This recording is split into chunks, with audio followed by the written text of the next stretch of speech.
Du coup, tu commences quoi? S&P 500 rapide, après Ouais, BTC et direct enchaîner sur les scénarios pour septembre. ça marche. On peut faire ça, pas de souci. T'as enregistré ton écran, c'est bon? Ouais, ouais, c'est bon. Ok. Du coup, t'avais pas parlé de quoi que ce soit, des dates ou quoi, de ce qui va se passer en septembre? Ouais, On le fera rien de après? spécial. Ça marche. Bon, salut à tous déjà. C'est sympa d'avoir rejoint le chat. Je vais vous faire un petit point S&P 500 et BTC, un peu, on va prendre de la hauteur, on va essayer de regarder les time frames un peu plus élevés. La dernière fois, je sais pas quand est-ce qu'on s'était quitté, la dernière fois qu'on a fait un live, mais potentiellement, voilà, ça a été bullish depuis, comme vous pouvez le voir. Donc là, on est en 4 heures. Donc c'est l'indicateur Mondic ça. Vous voyez que on a eu un momentum bullish depuis le dernier bottom là, le 14 juillet. Et là, très récemment, on vient de passer donc sous la moyenne mobile 20 du momentum du RSI là. Bon, potentiellement, on va retracer un peu, on va temporiser. C'était pas mal cette hausse. En daily, ça donne ça. Et on est venu buter dans la moyenne mobile 200. C'est peut-être un peu plus lisible sur l'indicateur, celui-là. Donc on est venu buter sur la moyenne mobile 200. Et en plus de ça, on avait une trendline ici. On n'est pas venu la toucher, mais peut-être que sur certains ETF ou quoi, on a dû la toucher. Donc c'était pas forcément un point où il fallait devenir ultra bullish à ce moment-là. Il valait mieux prendre position soit dans le range en bas, soit voilà, au départ de la cassure du range. Comme je vous avais dit, quand ça reste dans le nuage, c'est des bons points d'achat quand on vient en bordure du nuage là. Donc, bon, c'est pas grave si vous avez raté le mouvement. Sur les cryptos, c'est à peu près pareil. Comme je vous disais, c'était très très lié. Le S&P, donc c'est les marchés globaux. C'est plutôt le marché américain. Donc c'est le marché américain, le S&P 500. Mais il faut suivre les marchés globaux pour comprendre un peu ce qui se passe sur la crypto. Si on est trop focalisé sur la crypto, on va rater la moitié des informations. On va pas comprendre pourquoi ça monte et ça descend fort, quoi. Donc on en est là, on est arrivé sur la moyenne mobile 200 qui a fait résistance, on le voit à la mèche près là. Ceux qui savent pas très bien lire les graphiques, je sais qu'on m'a fait quelques remarques comme quoi c'était un peu compliqué ce que je disais, je vais essayer de simplifier au maximum, mais voilà, pour faire en gros, on est arrivé sur un point dur, et ce point dur a repoussé le prix. Maintenant, comme je disais tout à l'heure, on va peut-être temporiser et soit latéraliser, soit potentiellement retester les plus bas. On verra par la suite. On va pas essayer de prédire l'avenir. On suit ce que fait le prix et on essaye de prendre position à des points clés. Donc voilà, on en est là. Je voulais montrer avec un peu plus de recul, donc le S&P 500. Donc ici c'est l'indicateur de momentum, mais je sais qu'il y a beaucoup de couleurs et peut-être ça vous fait mal aux yeux tous ces couleurs, mais c'est très utile pour lire donc la force du prix. Ici donc en 2 semaines, c'est une unité de temps qui est assez longue, donc une grande unité de temps, et ce qui donne des signaux plus puissants, on va dire. Donc ici, on voit que ça, c'est le crash Covid, et ça, c'est depuis le début de l'année. Donc on voit que le crash Covid a été bien plus violent que depuis le début de l'année. Du coup, on voit aussi que le momentum, depuis qu'on a eu la première bougie qui nous alertait que potentiellement on était à l'aube de plusieurs mois de baisse, voilà, on n'avait pas retrouvé de momentum bullish qui renversait la tendance. Vous voyez, là aussi, on peut éventuellement tracer une droite comme on fait sur le prix, mais on le fait sur le momentum. Et vous voyez que ces plus hauts là n'ont jamais été dépassés, à part là récemment. Donc, potentiellement, c'est les premiers signes de retournement de tendance. Donc c'est bon signe pour ceux qui veulent voir le prix monter. Je pense qu'on veut tous voir le prix monter. C'est plus fun que de voir descendre. Et on voit qu'on est passé au-dessus de de 50 sur le RSI qui est la zone de neutralité. Et on voit que par le passé, on n'est pas resté longtemps dessus. Après, si on remonte vraiment loin et on va en 2008 quand ça s'est craché, on voit que c'est descendu bien plus bas et on est descendu dans la zone de sur, survente. Et donc du coup, on est un peu à la croisée des chemins. Là, je pense que ça va temporiser. On peut même monter aussi en monthly, donc on voit que là on a ravalé le dernier mois, donc la dernière bougie ici qui était une bougie descendante, on vient de la ravaler. Et là, donc c'est un peu difficile de vous faire un live pile poil maintenant parce qu'on est un peu à la croisée des chemins, il n'y a pas de truc de tendance claire qui se dévoile sous nos yeux. Mais bon, en restant optimiste, et en prenant cette charte aussi, que je vous avais montré la dernière fois, en divisant par la masse monétaire, potentiellement, là on vient de rebondir sur, donc là on est en monthly, on vient de rebondir sur la bande de Bollinger basse du RSI là, et ici on voyait comme je vous l'avais dit la dernière fois, si ça fait une épaule tête-épaule inversée, potentiellement voilà, ça peut aller chercher des prix plus hauts. Bon là on n'est pas encore, c'est parce qu'Eliott voulait faire un peu un point sur potentiellement ce qui peut se passer plus tard. Donc on voit que on est venu presque ravaler le mois entier là. Et on en est là en daily. On peut regarder aussi sur les plus petites unités de temps ce qui pourrait se passer éventuellement avant de parler de trop grosses unités de temps. C'est que on est venu buter sur des points durs et on parle de beaucoup de W, de M dans le marché.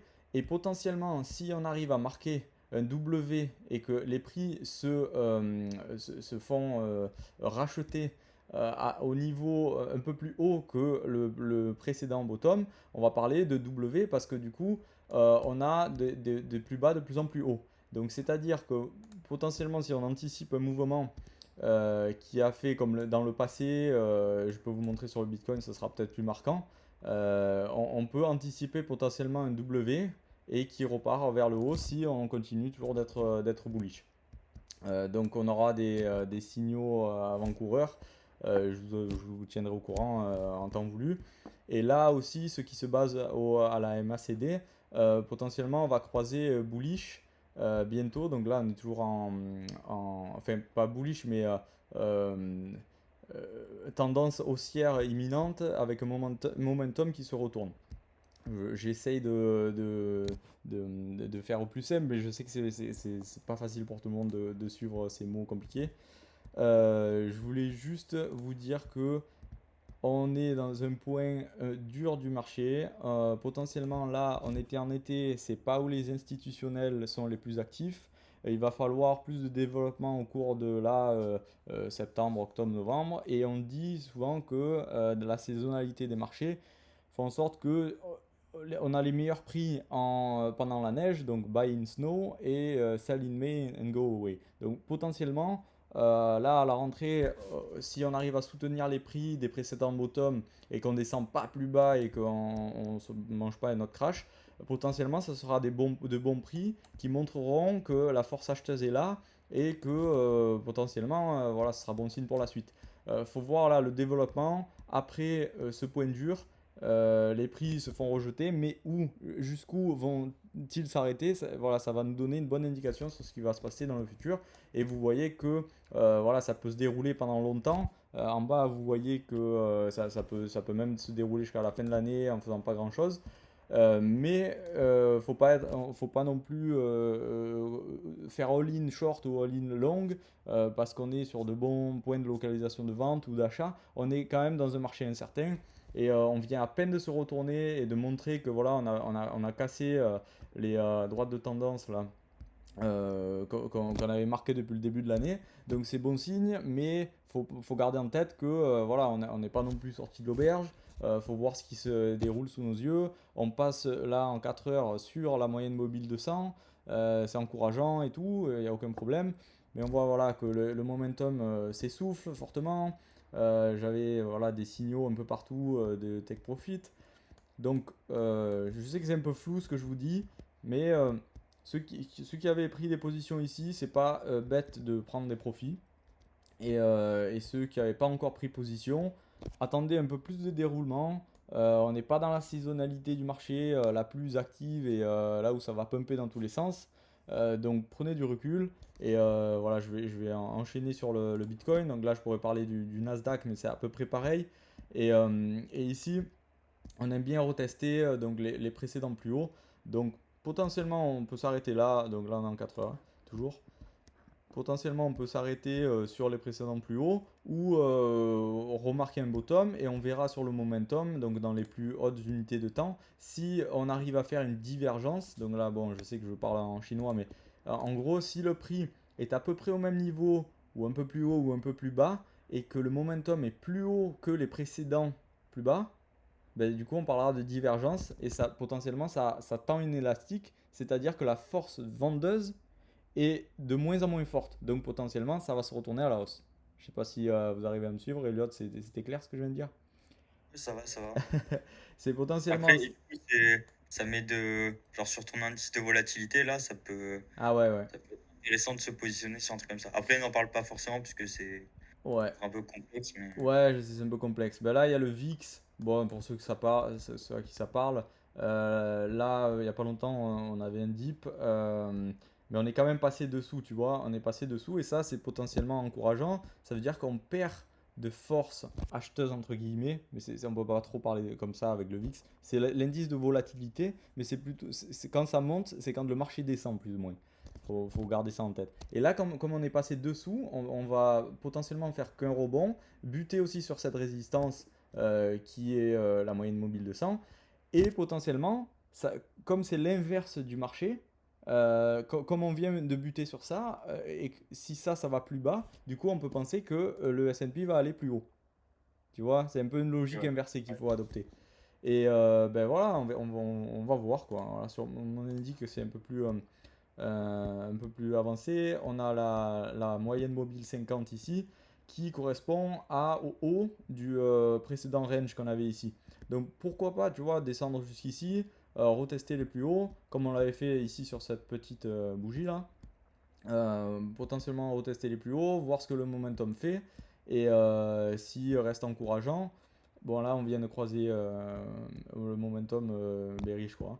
Mais potentiellement, on peut garder les prix dans ce niveau jusqu'à attendre voilà, le développement et que la force acheteuse se remonte et que ainsi de suite, quoi. Après, je peux vous montrer, j'ai plein d'autres données, mais ça serait peut-être pas trop pertinent que je vous le montre à chaque fois. C'est un peu compliqué, mais c'est les puts et les calls que je vous avais parlé la dernière fois, avec le RSI et en me basant sur des moyennes mobiles sur ça, j'arrive à déceler plus ou moins quand le marché a envie de se retourner. Et en fait, c'est un peu à l'encontre de tout ce que vont faire la majorité. Le marché va essayer de faire perdre le maximum de gens. Donc, du coup, cet indicateur est en gros ce que font les gens et le marché va à l'encontre. Donc, potentiellement, là, on avait marqué un bottom avec potentiellement aussi des divergences ici, un prix qui va plus bas, mais l'indicateur là de momentum qui va plus haut, donc qui marque un plus haut ici. Donc ça a marqué plus ou moins un bottom. On verra si c'est un bottom long terme. Là, on voit que voilà, le momentum repart vers la hausse. Mais bon, ça, c'est des trucs un peu plus avancés. Je vais peut-être pas vous noyer avec ça. On va passer au Bitcoin et je vais vous montrer le concept de W qui marquera le bottom et les divergences. Je pense que c'est un peu plus marquant. Divergence de momentum, pardon. Donc là, Et j'avais... Matt, Ouais. euh, toi, du coup, tu travailles pas forcément avec des zones de prix. C'est Ouais. plutôt suivant l'évolution de l'indicateur. Alors, je peux travailler avec des zones de prix quand c'est des chiffres ronds, par exemple. Ou, en fait, c'est tout le temps des zones de prix parce que euh, même les indicateurs se basent sur le prix, donc c'est finalement des zones de prix. Mais c'est vrai que je pourrais pas donner un prix, à part oui, si je repère l'indicateur qui me donne un point précis, pourquoi pas parler de prix, mais finalement, je m'en fous un peu ouais, du prix. Après, avec ce que je vais vous dire, vous pouvez interpréter plus ou moins le prix, hein. Mais ouais, je marche pas trop en prix, à part si c'est des prix psychologiques, et là, du coup, ça peut faire des points durs.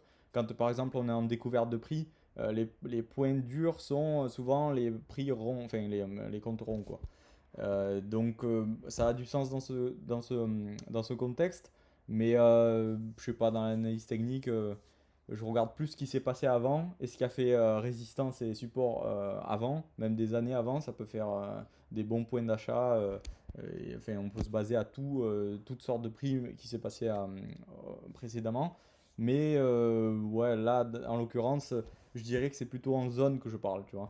Genre là, plus ou moins, on est potentiellement dans une bonne zone d'achat à long terme. Bon, après, je pense que je suis pas le seul à le dire. Je sais pas trop parce que, comme je te disais, je regarde pas euh, les autres chaînes. Mais je pense que ouais, on arrive à des points très bas et